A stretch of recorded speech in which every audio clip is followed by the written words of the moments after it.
Assalamualaikum warahmatullahi wabarakatuh. Perkenalkan, saya Yongki Maulana. Saat ini saya tercatat sebagai mahasiswa PPG dalam jabatan batch 1 tahun 2023 di Universitas Islam Negeri Araniri, Banda Aceh. Hari ini, tanggal 25 Agustus 2023, saya akan melaksanakan praktik pembelajaran dalam rangka penilaian uji kinerja di unit kerja saya di SMP Negeri 8 Kejuruan Muda, Kabupaten Aceh Tamiang. Pada kesempatan kali ini, saya akan menampilkan video pembelajaran di kelas 8 dengan materi mengutamakan kejujuran, menegakkan keadilan. Adapun model pembelajaran kali ini, saya menggunakan model pembelajaran cooperative learning. Semoga bermanfaat.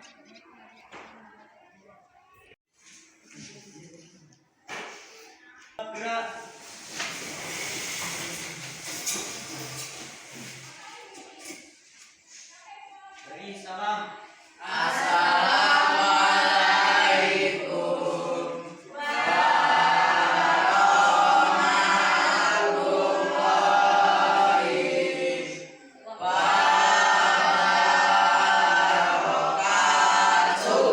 Waalaikumsalam warahmatullahi wabarakatuh. Baik anak-anak Bapak sekalian, supaya pertemuan kita kali ini diberkahi oleh Allah Subhanahu wa taala, marilah kita berdoa bersama-sama. Teman-teman, kita berdoa.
Bagaimana nak? Hari ini kabarnya semua?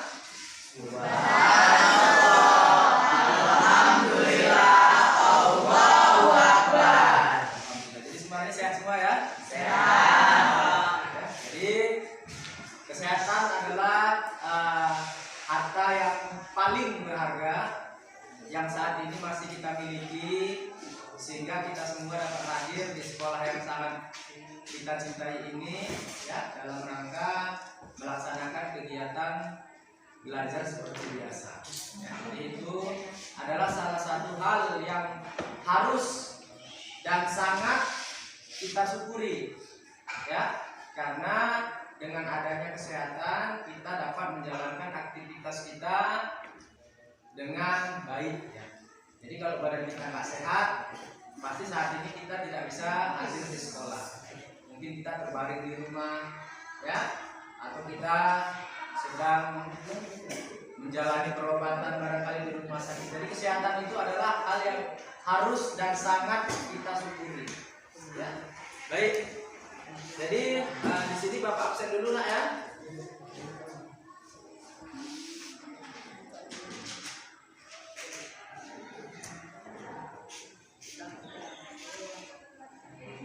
Uliana Sita, Adi Saputra,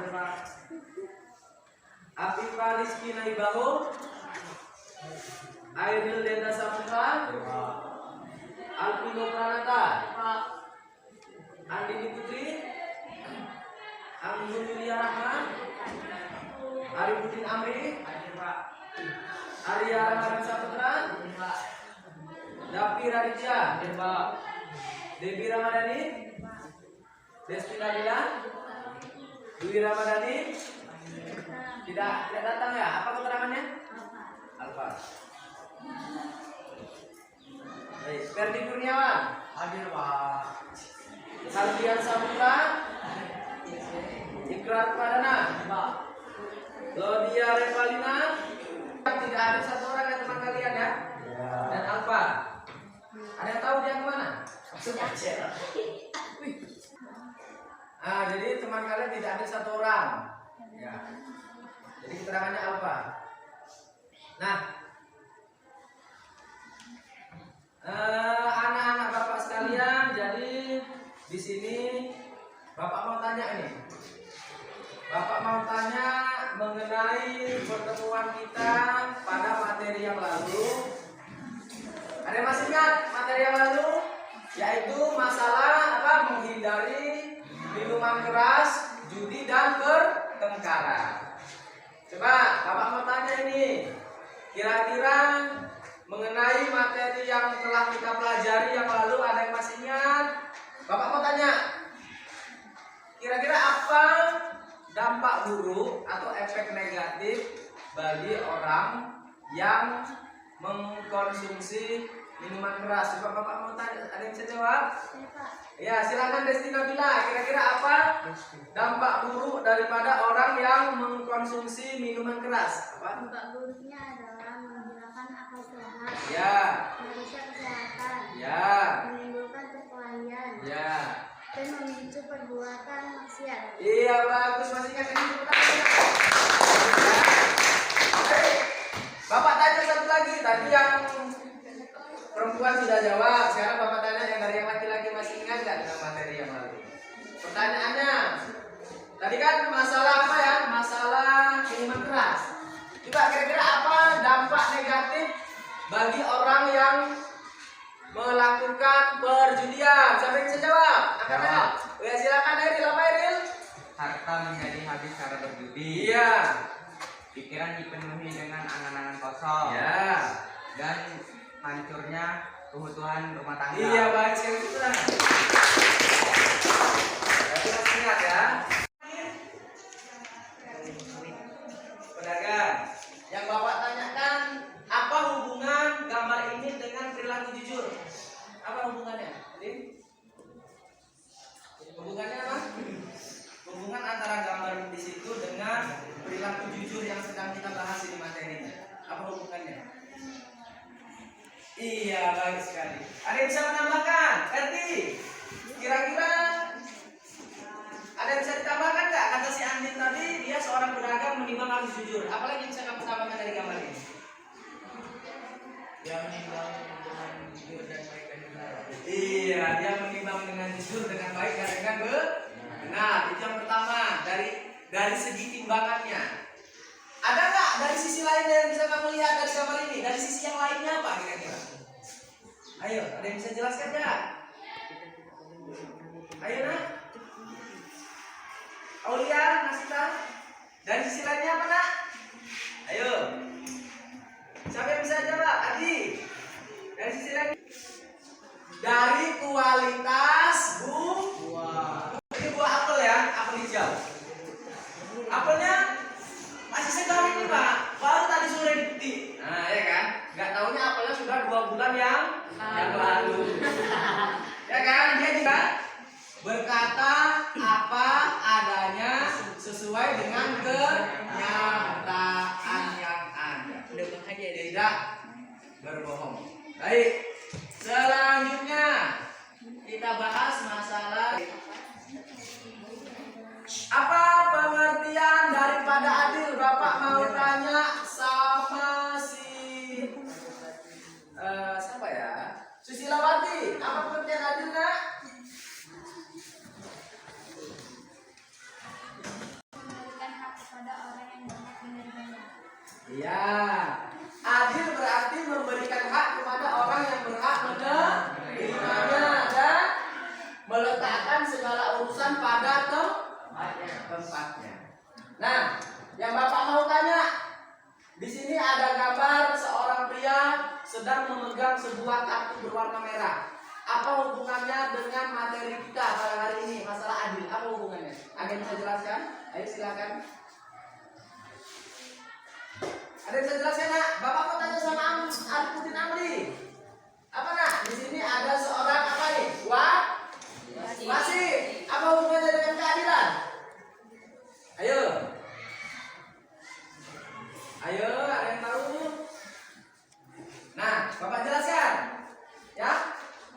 Seorang wasit di sini adalah seorang wasit dituntut harus menjadi wasit yang adil. Jangan sampai di depan tiang gawang ada yang dilanggar, ya pahami nanti lagi main bola ya. Dilanggar karena wasitnya ini kebetulan kenal sama satu belah tim, tidak diberi pelanggaran. Nah, maka ini tidak adil. Kalau memang ada pelanggaran maka harus diberikan penalti. Yang tidak melanggar jangan diberikan kartu kuning. Nanti tidak melanggar tahu-tahu diberikan kartu kuning. Ya, nanti tidak boleh. Itu wasit harus adil. Yang kedua, ada gambar apa nak? Apa ini? Gedung Mahkamah Agung. Disinilah banyak kasus itu diselesaikan. Ada kasus korupsi, ya, ada kasus penganiayaan, banyak kasus lainnya. Maka seorang hakim juga dituntut harus bisa berlaku secara adil. Yang salah disalahkan, yang benar jangan disalahkan. Paham ya? Baik.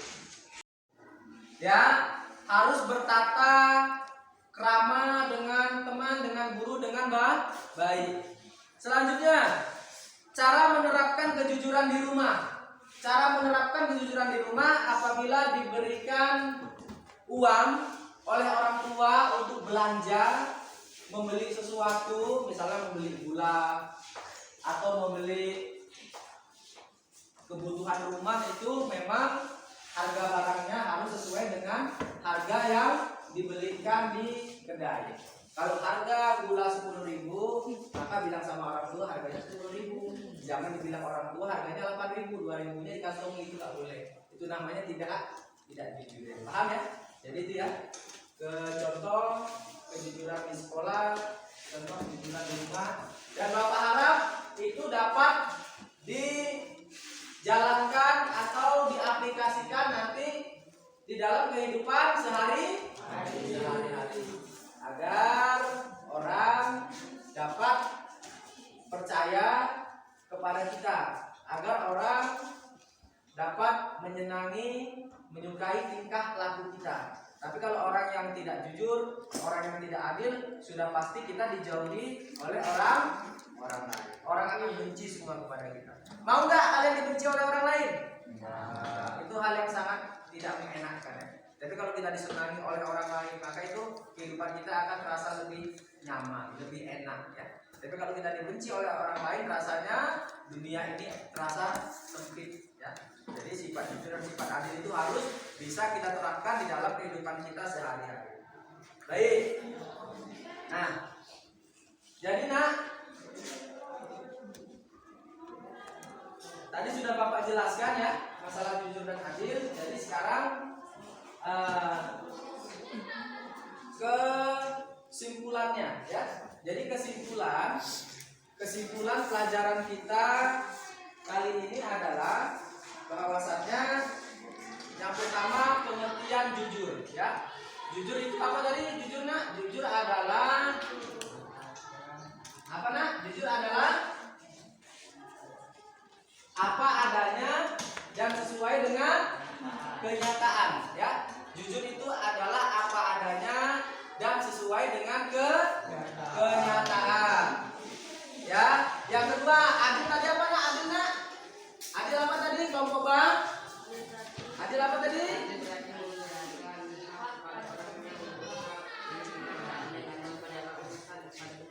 Ya, adil artinya memberikan sesuatu kepada orang yang berhak menerima dan menempatkan segala sesuatu pada tempatnya. Baik, selanjutnya contoh perilaku adil. Contoh perilaku jujur di rumah adalah apa tadi? Membelikan barang yang diperintahkan kepada orang tua sesuai dengan harga yang sebenarnya. Tidak boleh mengurangi atau membesarkan jumlah harga barang yang tidak sesuai dengan harga yang sebenarnya itu. Ini ada sebuah dalil ya,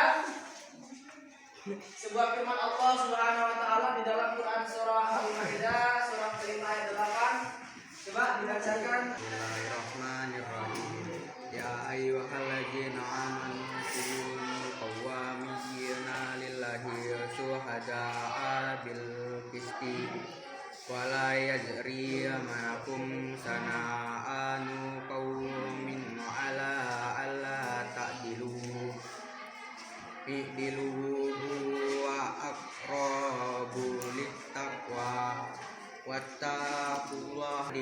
Dan janganlah sekali-sekali kebencianmu terhadap suatu kaum mendorong kamu untuk berlaku tidak adil. Berlaku adillah karena adil itu lebih dekat kepada takwa, dan bertakwalah kepada Allah Subhanahu wa taala. Sungguh Allah Maha mengetahui terhadap apa yang kamu ajarkan. Tadi sudah dibacakan oleh Airil Linda Saputra ya. Jadi di sini ada sebuah firman Allah Subhanahu wa taala, yaitu wahai orang-orang yang beriman, hendaklah kamu jadi orang-orang yang selalu menegakkan kebenaran karena Allah ya, menjadi saksi dengan adil, dan janganlah sekali-sekali kebencianmu terhadap suatu kaum mendorong kamu untuk berlaku tidak adil. Berlaku adillah karena adil itu lebih dekat kepada takwa, dan bertakwalah kepada Allah Subhanahu wa taala. Sungguh Allah Maha mengetahui terhadap apa yang kamu kerjakan. Nah, perhatikan nak. Jadi di sini firman Allah ini menjelaskan tentang menjadi saksi harus dengan adil. Tidak boleh berbohong ketika kita dipercayakan menjadi seorang saksi. Nah, selanjutnya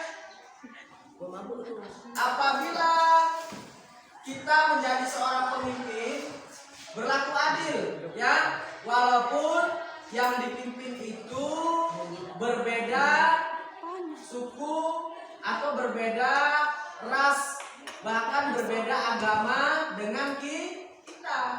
Jangan karena orang tersebut sukunya beda dengan suku kita tidak adil, tidak boleh. Semuanya harus kita samaratakan, dan kita harus bisa berlaku secara adil. Paham ya? Nah, jadi harus adil. Tidak boleh membedakan antara satu suku dengan suku lain. Baik. Nah, di sini Bapak akan berikan tugas kepada kalian ya. Assalamualaikum warahmatullahi wabarakatuh. Waalaikumsalam. Kami dari kelompok alif ingin mempresentasikan hasil diskusi kami. Sebutkan akibat dari ketidakjujuran. Seorang yang tidak jujur akan sulit mendapat kepercayaan dari orang lain.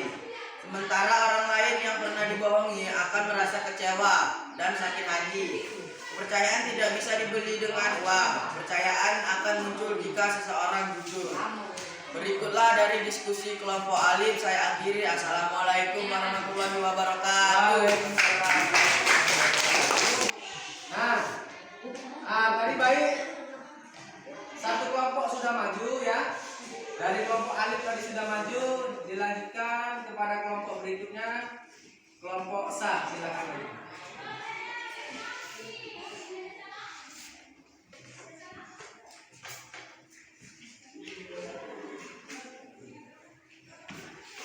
Assalamualaikum warahmatullahi wabarakatuh. Waalaikumsalam. Saya dari kelompok saya mewakili dari diskusi kami. Menjelaskan cara menerapkan pendidikan di rumah. Perilaku jujur di rumah kita melaksanakan tugas yang diberikan orang tua dengan sebaik-baiknya. Misalnya, ibu minta tolong dibelikan minyak goreng dan kebutuhan pokok lainnya. Sebagai anak jujur, semua uang sisa kembalian diberikan kepada ibu. Hal ini berarti memegang dan menjalankan amanah dengan baik, memberitakan sesuatu hal baik orang tua ataupun ke dalam lingkungan masyarakat. Saya tutup dengan assalamualaikum warahmatullahi wabarakatuh. Waalaikumsalam.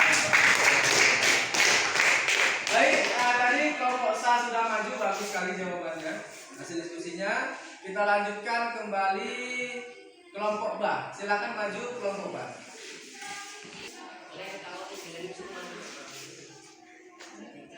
Assalamualaikum warahmatullahi wabarakatuh. Waalaikumsalam warahmatullahi wabarakatuh. Kami dari kelompok A ingin mempresentasikan hasil kerja kelompok kami. Silakan pengertian adil.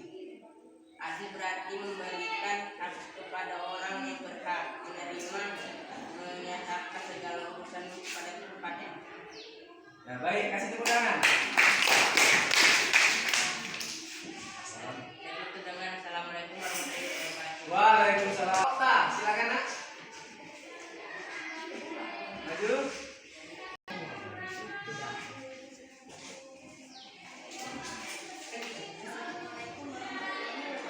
Waalaikumsalam warahmatullahi wabarakatuh. Saya perwakilan dari kelompok A ingin membacakan hasil kerja kalian. Jelaskan cara menerapkan kejujuran di sekolah. Di sekolah mengerjakan tugas yang diberikan Bapak Ibu guru dengan tanggung jawab. Tidak menyantai saat ulangan. Melaksanakan piket sesuai jadwal. Bertutur kata yang benar kepada Bapak Ibu guru dan teman. Jika bersalah harus mengakui kesalahan. Sekian dari jawaban yang saya berikan. Saya tutup dengan assalamualaikum warahmatullahi wabarakatuh. Waalaikumsalam. Jadi kan tadi semua sudah maju ya. Yang pertama tadi tugas yang diberikan kepada kelompok alif yaitu sebutkan akibat dari ketidakjujuran ya. Tadi kan sudah Bapak jelaskan. Akibat dari ketidakjujuran adalah kurangnya rasa kepercayaan seseorang untuk orang yang tidak jujur. Jadi kalau ada amanah yang akan diberikan kepada seseorang, orang yang tidak jujur itu pasti kebanyakan itu tidak akan menerima amanah tersebut karena dianggap tidak bisa memegang amanah karena dia sering berbohong atau tidak jujur ya. Itu salah satu dampak daripada ketidakjujuran ya. Orang itu tidak berani memberikan amanah kepada orang yang sering tukang bohong ya. Orang tersebut dampak buruknya apa? Tidak lagi dipercaya, dijauhi oleh orang lain ya. Apabila ada sebuah pekerjaan ya, terkadang orang yang sering bohong itu pasti kebanyakan tidak akan diberikan tanggung jawab pekerjaan tersebut karena dikhawatirkan pekerjaannya itu tidak dapat diselesaikan dengan baik karena sifatnya yang sering bohong.